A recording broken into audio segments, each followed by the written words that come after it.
दुरे शहवार तैमूर के साथ police station जाकर शहीर की शिकायत दर्ज करवाएगी और क्या वलीद एक बार फिर दुरे शहवार की मोहब्बत में गिरफ्तार होकर मावरा की मोहब्बत भूल जाएगा। ड्रामे के आगे आने वाले एपिसोड बहुत ही ज्यादा इंटरेस्टिंग होने वाले हैं।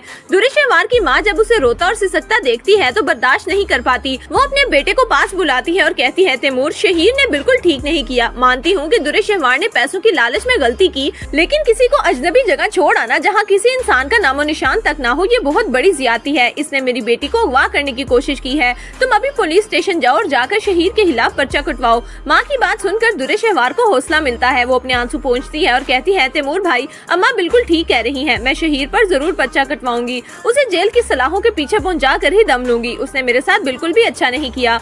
आखिरकार तैमूर मान जाता है और दुरे शहवार को लेकर पुलिस स्टेशन पहुंच जाता है। दुरे शहवार जब शहीर के खिलाफ पर्चा दर्ज करवाती है तो इंस्पेक्टर पूछता है, आपको आपके शोहर नहीं अगवा करने की कोशिश की, ये किस तरह का केस है? जिस पर दुरे शहवार कहती है, जो मैं कह रही हूँ वही लिखें, बाकी तफ्तीश आपका काम है। मेरे शोहर ने मुझे सिर्फ इसलिए अगवा किया ताकि मैं हुलानामे पर साइन कर दूं और उसे मुझे जायदाद न देनी पड़े। मैं चाहती हूँ कि आप उसे गिरफ्तार करें और मेरा हक दिलवाएं। पुलिस ऑफिसर फौरन मान जाता है और कहता है, ठीक है, जैसा आप चाहेंगी हम वैसा ही करेंगे। पुलिस शहीर के घर रेड करती है और आखिरकार शहीर को गिरफ्तार कर लेती है। शहीर हक्का बक्का पुलिस से कहता है, आप मुझे क्यों लेकर जा रहे हैं? पुलिस जवाब देती है, आपके खिलाफ हमारे पास वारंट है, थाने चले सब पता चल जाएगा। थाने आकर दुरे शहवार शहीर के सामने आती है और कहती है, शहीर, तुमने मुझे ऐसी जगह छोड़ा जहाँ ना कोई इंसान था ना पानी। तुम मुझे बगैर पानी के मार देना चाहते थे, मगर देखो मैं जिंदा सलामत तुम्हारे सामने खड़ी हूँ। तुमने मेरे साथ बहुत जुल्म किया है और मैं तुम्हें उसकी सजा जरूर दिलवाऊंगी। शहीर कहता है, दुरे शहवार, जुल्म मैंने नहीं किया, जुल्म तो तुमने खुद अपने साथ किया है। वलीद से शादी तोड़कर तुमने पैसों की लालच में मुझसे शादी की, तुम्हें सजा तो मिलनी ही थी। ये सुनते ही दुरे शहवार के सारे जख्म हरे हो जाते हैं और वो खामोशी से वहाँ से चली जाती है। पुलिस ऑफिसर शहीर से तलाकनामे पर दस्तखत करवाता है और दुरे शहवार को शहीर का सारा घर मिल जाता है, लेकिन घर पाकर भी वो खुश नहीं होती क्योंकि ना शोहर मिला और ना ही औलाद। वो बिल्कुल तन्हा रह गई। उसे एहसास होता है कि दुनिया में सिर्फ पैसा ही नहीं सब कुछ, बल्कि असल दौलत रिश्ते हैं।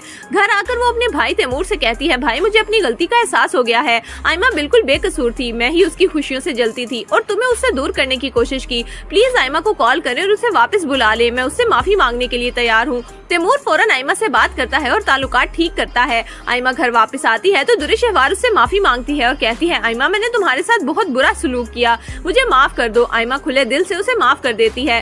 दूसरी तरफ मावरा के घर खुशखबरी आती है। वलीद ये खुशी सुनकर बहुत खुश हो जाता है और मावरा से कहता है, मावरा, तुमने मुझे दुनिया की सबसे बड़ी खुशी दी है। दुआ के बाद एक और औलाद का बाप बनना मेरे लिए फख्र की बात है। अब तुम्हें अपना बहुत ध्यान रखना है। मावरा वलीद का प्यार देखकर बहुत खुश होती है और दुआ करती है कि खुदा तेरा लाख लाख शुक्र है, तूने आखिरकार वलीद के दिल में मेरी मोहब्बत जगा दी। उधर दुरे शहवार घर में बैठे बैठे बेहद परेशान रहती है। वो फैसला करती है कि किसी स्कूल में टीचिंग करेगी। स्कूल में वो बच्चों को वही प्यार देती है जो अपनी बेटी दुआ को ना दे सकी। शायद वो अपने गुनाह और गिल्ट को मिटाना चाहती है, इसीलिए दूसरे बच्चों को मोहब्बत देकर अपनी जिंदगी में आगे बढ़ने की कोशिश करती है। तो दोस्तों, आपके ख्याल में क्या इस कहानी का अंजाम ठीक हुआ या नहीं? हमें अपनी राय कमेंट्स में जरूर दीजिएगा।